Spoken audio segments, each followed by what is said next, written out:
television show a couple of years ago called The Cobblestone Corridor. Adam was actually in the short film that the television series was based on, and he ended up being in the show as well. And we were watching one of the episodes, and we were talking about other projects that we wanted to do, and Carson and I had been talking about other projects we wanted to do as well. And we wanted to do something that contrasted the show and what was a feature film. So we liked the idea of these small, character-driven chamber thrillers and dark comedy and things like that. So we were tossing around ideas about how to do that, and then through connections, because of the show, we ended up getting connected to this property and kind of reverse engineering the story that we wanted to make around the property using our available resources, which is a very long story in very, very short form. No, that's great. So you kind of built, like, how do we make a story out of this amazing house, this amazing plot of land? Yeah. Do you want to? Yeah. Well, we had the skeleton of the story that we wanted to make. And then when we found the property specifically, we were able to kind of curtail some of the details to fit specifically with that property, i.e. the cabin, and the wine cellar and things like that. Amazing. Yeah, we had a really fun process. We were all staying together at the property while we were shooting, and we had a 10-day shoot, and it was a lot of fun. 10 days, only 10 days? Yeah, just 10 days. Oh my God, there was a lot of stuff to capture in 10 days. Yeah. I think. Yes. In terms of the performance, can you just? So much of this movie is you existing in this place of like, not quite sure what the hell's going on. And even as you start to get more info and start to get a sense of what's happening, you're in such a state of emotional unraveling. Can you just talk about the challenge of like, how you have to vacillate between like, you really can't respond too strongly to anything, even though you might know it in the script what's coming, that everything's so up in the air, and then the shit is hitting the fan. Like, I don't know how you balance that as an actor. Well, it's really interesting, part of this, part of the themes that we were talking about with this was a little bit of a study on isolation. And, one of the themes is who we are, really. And what we realized at the end of this, with the twist when we meet the real Richard in the cabin, is that what we've been watching is what he was after the whole time, which is basically this hour character study of how can I get to know who this person really is. And so I think that having that ambiguity is really important, where Seth isn't sure if he's being threatened or if he potentially has the connection for the only family that he's ever had. Can I expand on that for a second? Yeah. I think, certainly on first watch, it's very much through the eyes of Seth. He is our protagonist, the guy we latch onto, but he's not. I don't think he's not a squeaky clean dude. He still has his weird quirks. He's sort of in every win, but he's sort of like I don't know why you're doing that sometimes. And so that was important for us too, that everybody is flawed and strange and lonely and very profoundly lonely in their own way, and how their behavior shifts based on who's in the room and based on what the door is open or closed. Do you think it changes upon second and third viewings? Do you start to see sure. different angles of? Carson? Yeah. Sure. That question.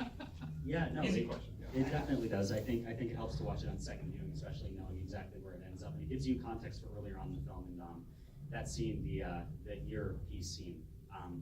That's he's communicating with Richard in the cabin, and there's little Easter eggs like that. That sort of, when you watch it the next time, you realize why certain things are happening. And there's a lot of strange sort of occurrences throughout the film of people not acting the way people kind of act or should, and you have greater context afterward to kind of contextualize that a little bit. Like even the Gesundheit in the dining room scene, we like to think that that's like real Richard sneezing, and he gets confused.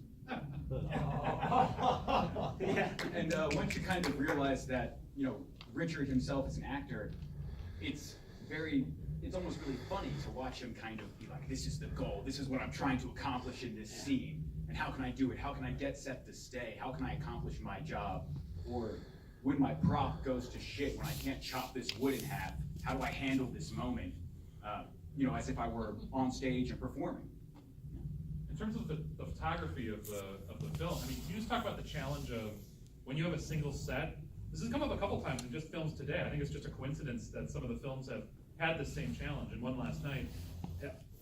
Is it a challenge to try to find fresh ways to show the same room, the same setting from different angles, to keep it fresh instead of feeling like we're just navigating around the same space the whole time? For me, I try to keep my photography as simple as possible. You'll notice that there's a lot of kind of one-ers and many wide shots. And I think it worked so well is because we had really good the chemistry among the actors just allowed them to explore the space. So it's like I think my frame is just very simple, but the actors did all the work and kept you interested. And that's part of it, to get out of the way of the good performances, I imagine. Yeah.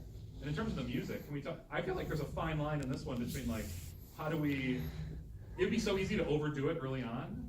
I mean, is there a challenge between restraint and things really do, I think, fly off into space near the end of this one, where you can really go all in? And is that a hard balance to strike? It is a hard balance.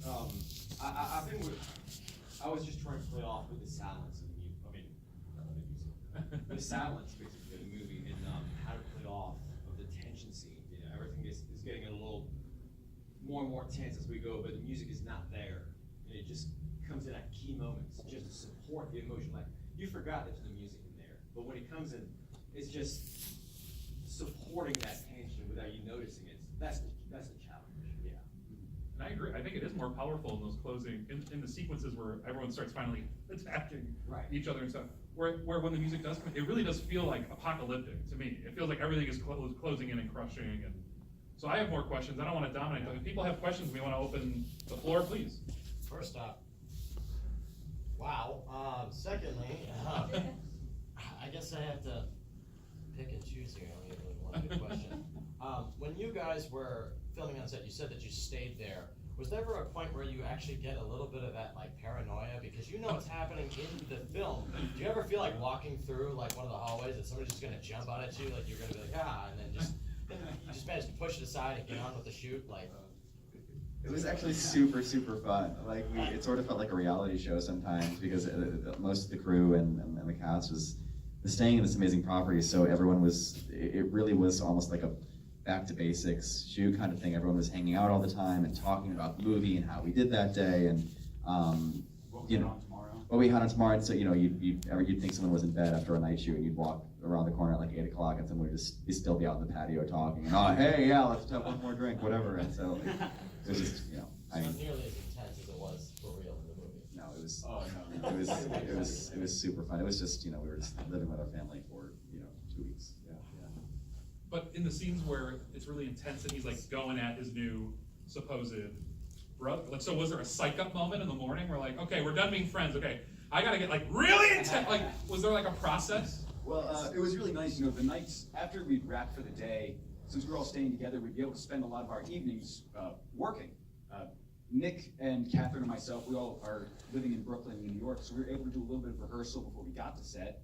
And then the nights before, we would just, we were really immersed in it for 10 days. So the nights before, we'd be trying to make, trying to help trying to inform the decisions that we were making from tomorrow from the work that we did that previous day. And we had, Eric and I had worked with Nick Tucci, the guy who plays the fake Richard for most of the movie. We had worked with him before. So when we were coming up with this plot and with some of these characters, fairly early on, we had an idea of the dynamic and of the casting and kind of how we could use our available resources to play to all of our strengths. Yeah, okay. So this is a quick two-parter. First part, was the dinner scene the first night, was that one shot? Yeah. Is I correct in that? Yes. How many shots, or how many takes did it take to get that one? I thought so. Yeah. So originally we were doing that shot as thank you for noticing that, by the way. That's thank you. Great job. Good shout out to that guy right there. Thank you. Yeah. That's it. Thompson and I were setting up that shot, and we were trying to run the shot out on a master. We were going to get standard covered. We were going to get that wide and go in for close-ups on all three, and that was going to be the scene. And we had been running it out a few times. We had the luxury of being able to run that scene out because we were shooting it the master out. We were just able to get through the scene. And we were able to get through most of it, but there was, Thompson was going to reposition for the end of the scene because Abby stands and the blocking shifts a little bit. But as we were doing that scene, I just had this feeling, and I looked at Thompson and I said, I don't know where I'm going to cut, because I didn't want to cut anywhere within that scene because I felt like doing so would break the tension within the scene, because you're sort of forced to be this fourth person at the table that's stuck in this awkward dinner party that you don't want to be a part of, and yet you're still there. So I walked over to Adam, and I walked over to Nick, and I walked over to Catherine, and I said, how do you guys feel about a oneer? And we had probably done, 6 or 7 partial takes of there were sort of rehearsal-y takes, before, and they said, yeah, let's go for it. So we probably ended up doing like another 10 takes of that. Some crash and burn, some were just different options of this one. There were probably like 3 that we were really deciding between at that point. Yeah. But it actually went faster than doing it the other way, I felt. And I think it thematically was more resonant for me. Thompson, did you want to talk about that at all? Or did I- So you think editing it up might have diffused the tension? Absolutely. I Like think instead of letting it kind of hang over the awkward silences. yeah. Yeah, I think that there's definitely a part of the camera work and of the theme that is making the audience feel like a voyeur for a lot of it, and it should make you feel uncomfortable. It should keep you on your toes and have you questioning what the reality of the moment actually is. So you'll notice that a lot of, especially what Young was talking about with the moments where there's silence, where you really have to sit in the reality of this moment, and we're not giving you a way to escape. We're not cutting to a close-up. Or really the only tension relief for the audience there is the comedy. I loved it. Please, right here. Yeah, sort of two quick questions. First of all, excellent film. Thanks, Jeffrey. Sure. One was, given the 10-day shoot, I'm wondering, there was so much attention to detail, and I'm wondering how much was thought about beforehand. For instance, in establishing how obsessive fake Richard is, I noticed just in the first few minutes, the asparagus is all perfectly lined up. Then he opens the refrigerator and all the beers are exactly obsessively lined up. Is that something that's in the script, or that when you were in the house you said, was there any improvisatory, where you're there and you say, what would Richard do? And somebody said, why don't we, let's line everything up Yeah, because he's both. so controlling and obsessive, or is that in the original script? It's So both. that's I think the idea in that scene was like the production design of that scene was such that when you walk into the kitchen, it looks like a model home. It looks like you're on a set, and you are, because these 2 people, I think, in my mind, have been practicing this for the past 2 weeks. They've been rehearsing round the clock for any possible situation. So this is the first scene, and he's like probably waiting in the wings, like prepping himself, and then he's like, I'm sure those are cold by now, like he just out. So everything in that scene is used. If you walk in, there's a bottle opener, there's a dish towel, and there's the asparagus. That's the only stuff on the counter, and all 3 of those props are used throughout the scene. So that was very much scripted.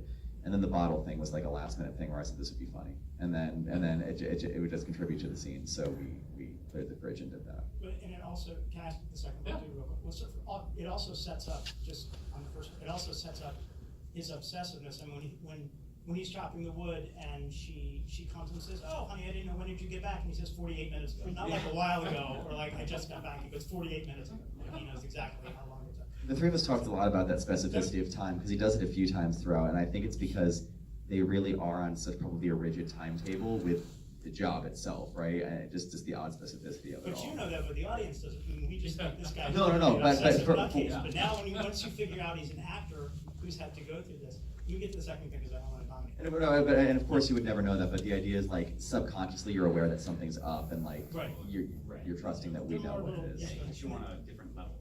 The second quick question was just that in the beginning and the end, I don't know whether it's on the car radio or it's an audio tape, but someone is analyzing Hamlet. Yes. So, is the character of Seth a character who would, he's pretty intellectual, he writes an academic blog. Obviously there's Hamlet, there's themes of isolation that you point out.